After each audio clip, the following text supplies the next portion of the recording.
I would like to read a little bit from this little booklet. It's called Transforming Negative Emotions. That is written by actually a good old friend of mine that I was in the fourth way tradition when I was when I was late teens and in my 20s and until early 30s. I was in some spiritual community of the fourth way tradition. And so there was my beginnings, and somehow that was very impactful. And well, the reason why I'm in this post office here with you guys and somehow in California, and as well as talking with you guys online, is because I read this book when I was maybe 17. It was called In Search of the Miraculous, Fragments of an Unknown Teaching, from this Russian fellow, Peter Uspensky, who was a student of George Gurdjieff. These guys, they died long, these were living in late 1800s, 1900s, and there was some kind of awareness-based path of evolution that I happened to have, when I was a teenager in Romania. The Iron Curtain just recently fell, so there was no longer communist, socialist control. During that period, there was censorship, so there was no spiritual books, there was no, it was like a totalitarian regime. So at about 1990, when I was a teenager, the regime changed, and now there was democracy, and MTV came, and McDonald's, and such great jewels of the Western world came to Romania.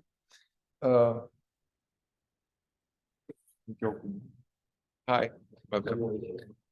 And at that time, it started to also have influx of books coming and rock tapes, and it was like freedom now. So then I encountered some books from Osho.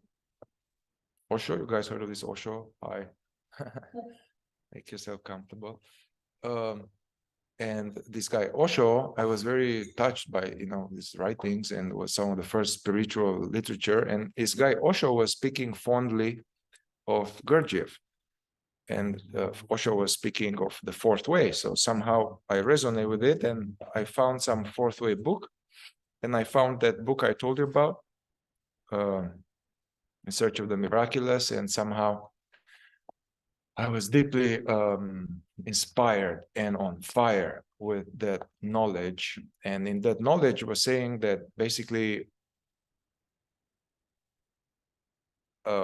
humanity as it is, and ourselves as we are left unfinished product, far from finished, and we are kind of asleep from the point of view of consciousness development. And there's, like Buddha said, there's suffering because of that, but there is a way out, and one can wake up, but it's very hard, and you need to find a teaching that is reliable, and you need to find a group of people, because one man alone cannot wake up, but a group of people under the guidance of somebody who has more experience can make progress. So I was 16 or something, so I was like, I must find something like that. And I found something like that in Romania. I can't believe it. So then I started to get very focused on this fourth way from about 17 till about 33 years old. And I joined an organization that had headquarters here in California, actually, but it had centers around the world. So I joined that in Bucharest, and after a few years I came here, and I moved here in California, being dedicated to this fourth way system. After some time I left this community because there were some, I realized that the teacher and the founder of that community wasn't who he said he was. He wasn't He wasn't a real teacher. However, the teaching, the fourth way teaching, was much earlier to this teacher that I didn't like anymore. I didn't trust anymore for my guidance. So anyway, then I left this community like 15 years ago, and I went on searching and seeking other teachers, masters, systems, and pathways. And for a long time, I forgot about, I mean, I didn't forget about fourth way, but I was like, dude, I need to, you know, I moved on. I had a bad taste in my mouth. And the fourth way was linked to some distortion from my teacher. So anyway, I continued. And after some years, many years, I I smoked weed for the first time, I think, and riding motorcycles. I'm recording this.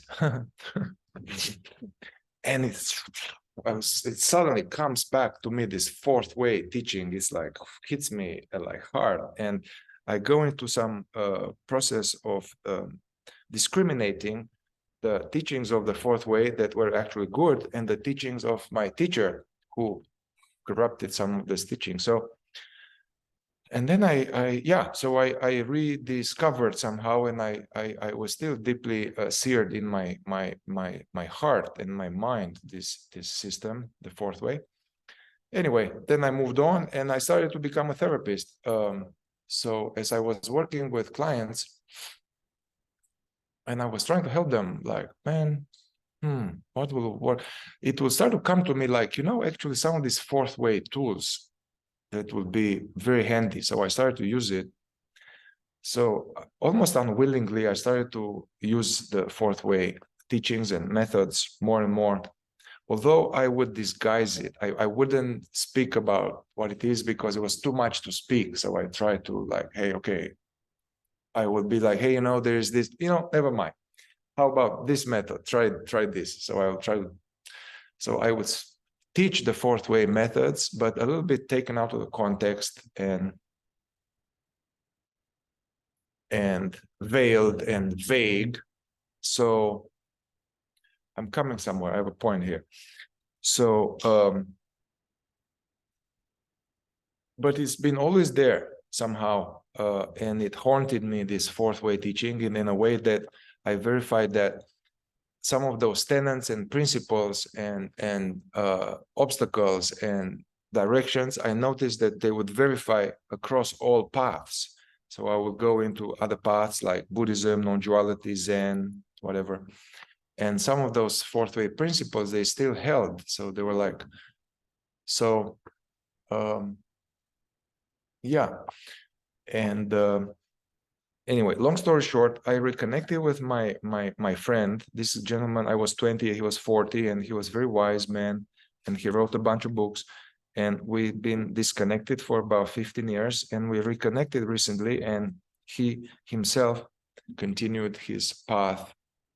And we reconnected. And actually, I discovered that he wrote some wonderful books. And actually, I'm going to go back to the beginnings. I'm going to go back to my initial love of the fourth way, Gurdjieff Uspensky teachings.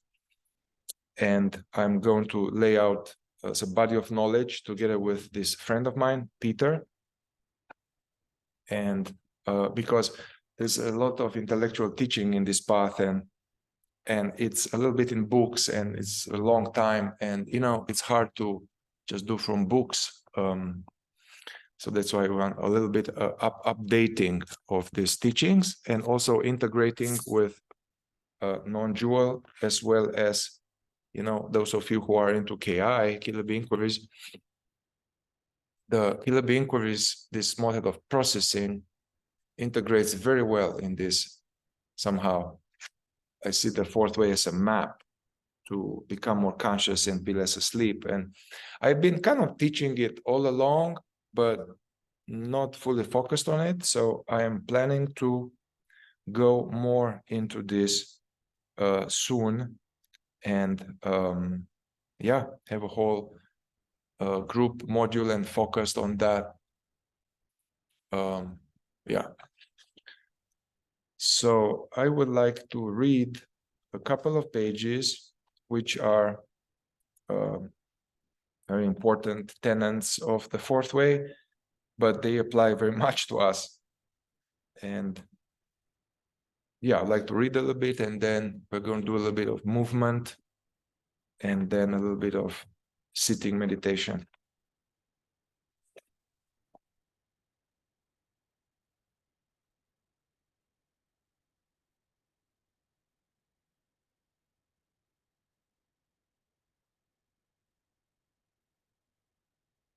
So I will read about this in the fourth way. The main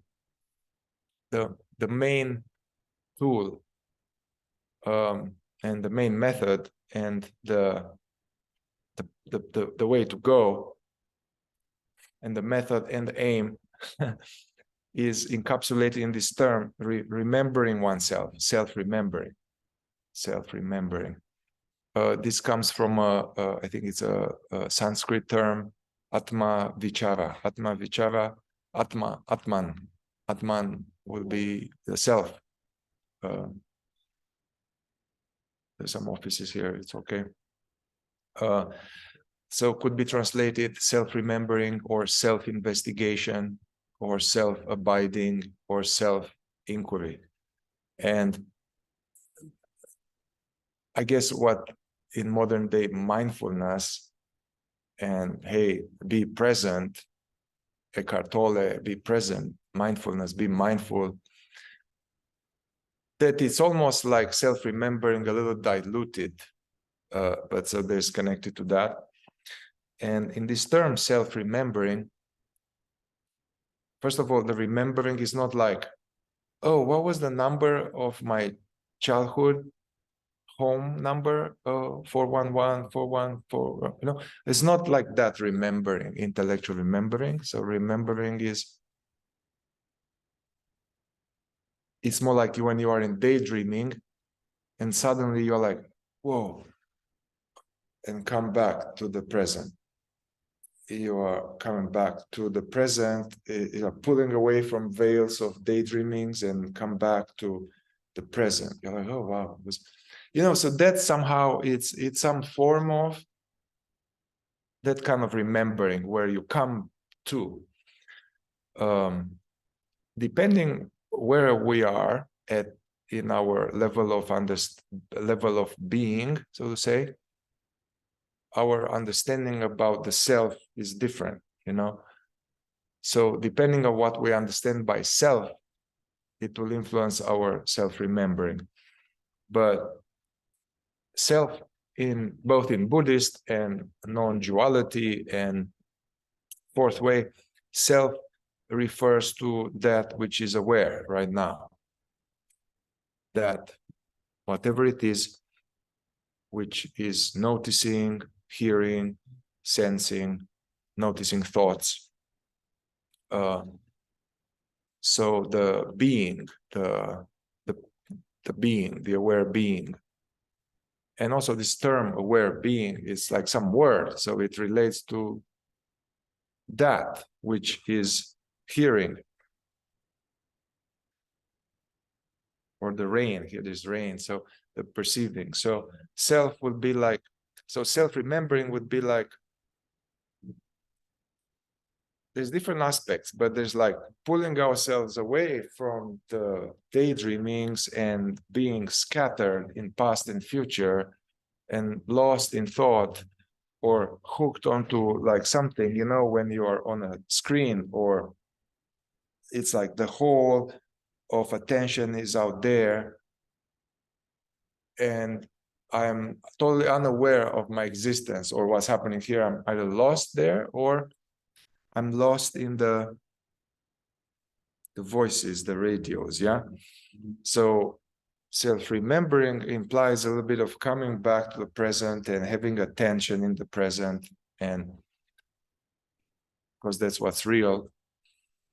And a little bit more than that, it's a sense of, and I wasn't planning to talk about this, but it's a sense of being aware of phenomena in the present, like being aware, like what we used to do in meditation. I'm telling us, hey, notice the phenomena in the now, the three realms, the thoughts.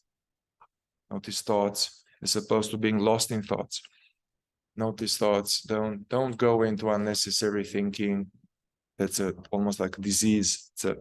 Anyway, notice thoughts. Notice energies in the body. We've been doing this all along. Be aware of our emotional body or the sensations, the energies. Notice them.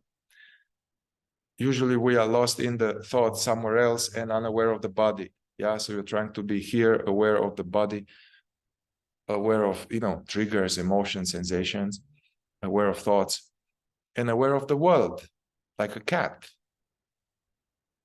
Yeah, like, okay. Yeah, so this would be some kind of mindfulness, like, hey, I'm present to the present. I'm attending to what is here. This is already very much better than the state of being lost. It's more like I'm more here in the now, consciously in the now. So that's a foundational thing. The attention is in the now.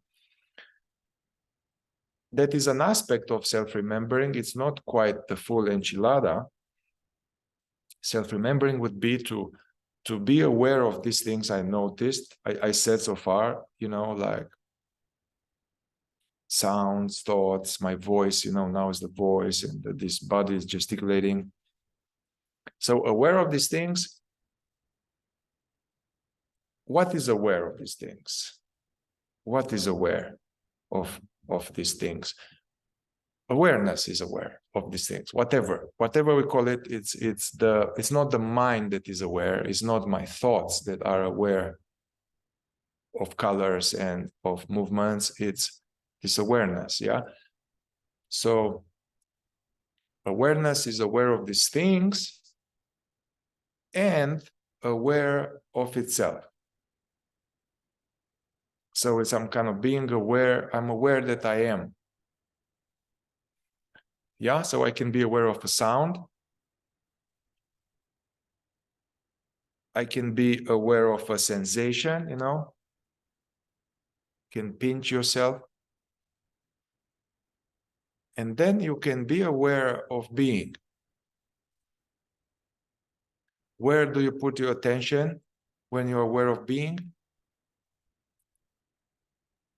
Nowhere and everywhere. We can't pinpoint it. It's like being conscious of being as well as of what's happening. This is self-remembering. This is actually one problem. One difficulty in doing that is that we think we are already doing it, but we are not doing it. So we are constantly, our awareness is lost in the phenomena and is forgetting itself all the time. So this absence of being aware that we are and aware of what's happening, this constant self-forgetfulness and state of being checked out, this creates the normal state of humanity where our parents were and where we are, unless we make certain conscious effort. And most humanity is in this state, and that's why it is so shitty here.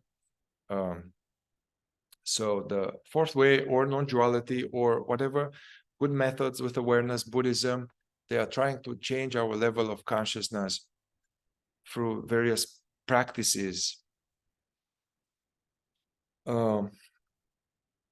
Yeah, so this self-remembering is the main practice. And I keep talking about it, but I don't mention it by its true name. And so that's why I'm planning to focus more on this fourth way map, which integrates processing your trauma and repression and observing tendencies. And yeah, it includes all of these things, but it's a bigger, more complete map of okay, why are we doing this? What am I doing next? You know, it's a whole thing. All right, so this was the whole introduction to read something from my friend Peter.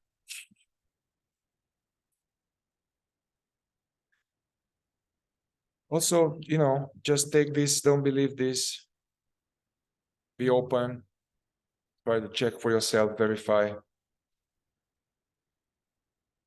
And actually, these ideas are so practical, you can observe them in yourself now. We can observe these tendencies now.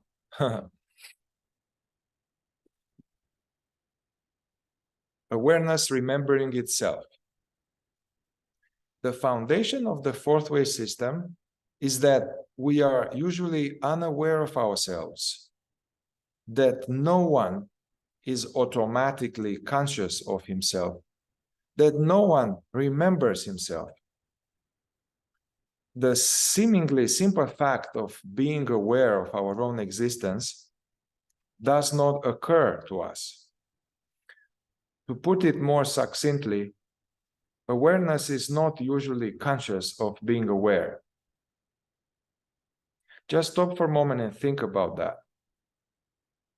We exist in a human form on a planet, in a solar system, in a vast universe, and are, for the most part, unaware of our own awareness of this fact.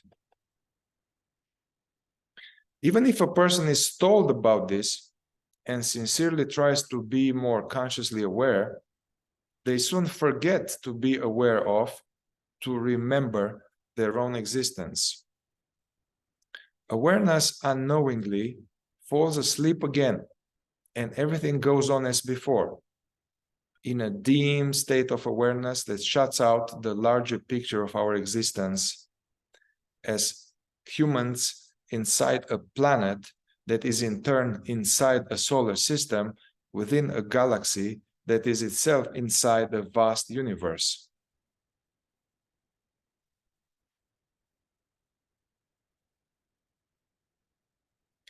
On the fourth way, the primary preparation for this is a practice called self-remembering. Self-remembering is a conscious effort to be aware of yourself in your surroundings as often as possible. It means holding attention on the realization of yourself being aware while simultaneously being aware of either your outer world, what you are doing and where you are and what you're doing, and your inner world of thoughts and feelings and sensations, or both at the same time.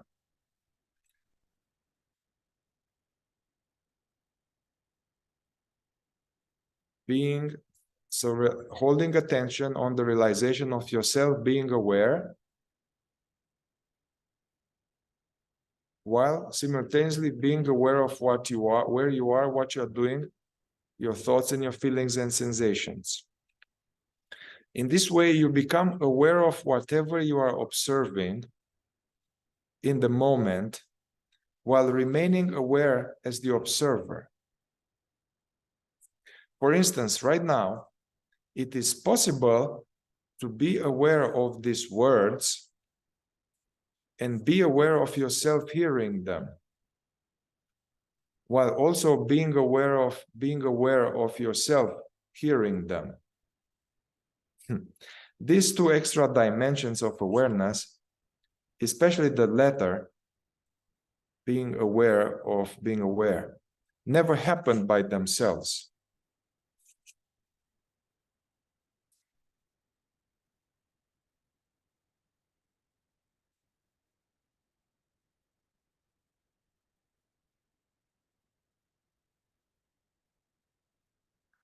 A little bit more. Conscious awareness, being aware of being aware, is indeed the magic potion for anyone seeking the nirvana of higher consciousness. Yet, simple as it is elusive because of tendencies in our psychology which divert awareness from itself into our psyche, into our body, into the events of our life.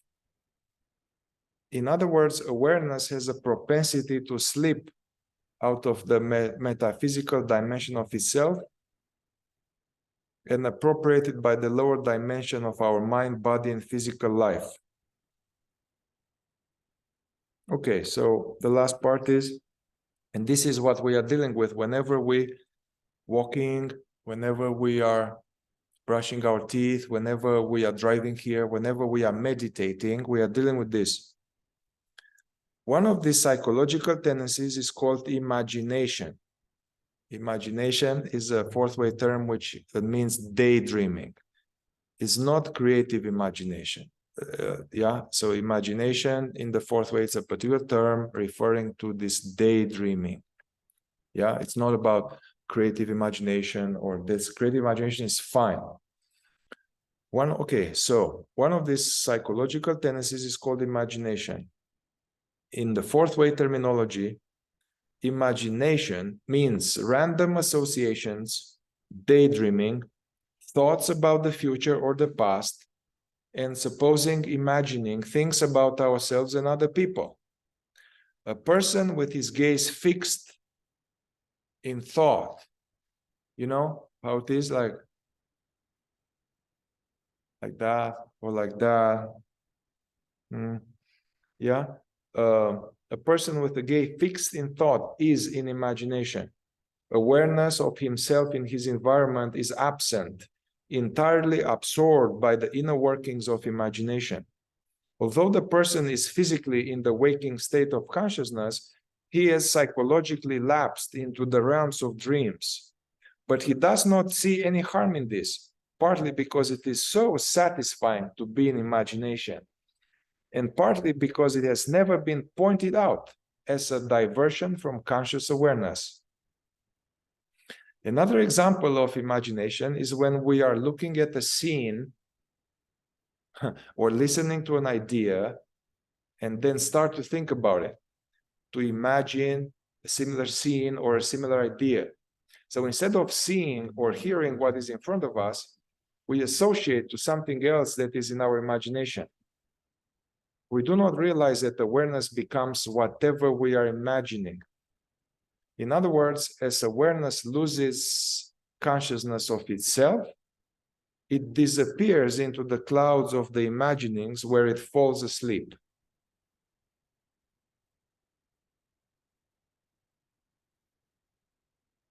All right, there's more.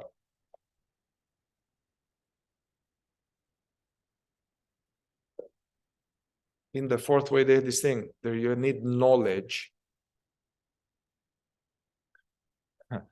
Like what I just said, is knowledge. This is knowledge of our state of sleep and how to be more awake. You need knowledge, but knowledge in itself does shit.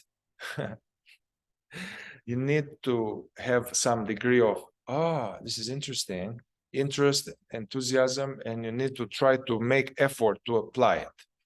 So when we apply this knowledge, now this is the line of being. So we are supposed to grow in knowledge, have knowledge, esoteric knowledge, knowledge about processing, knowledge about KI, knowledge about consciousness, knowledge about how to observe, knowledge about what to do with emotions. Yeah. So this is knowledge, but then we need to make effort to apply it. And then this is the line of our being, like our ability to apply, to be this knowledge. Yeah. And in the fourth way, they say that the knowledge part, and it's true, is ahead of our being part for a few years. Like you have spiritual understanding that precedes your ability to be it with a few years. And this usually goes like that. But the more we apply this, then you develop understanding, which is not like just mechanical understanding. It's like, I get it. Because now you have verified this imagination, this daydreaming oneself, and you verify this thing, it becomes your own. It's your own understanding. Yeah. in the fourth way, they were saying, nobody can give you understanding. That's what's tricky about this work. I can't give it to you. No master can give it to you. Can give you some knowledge, and then you can try to apply it, and then you're like, I see what they are talking, So that's like that.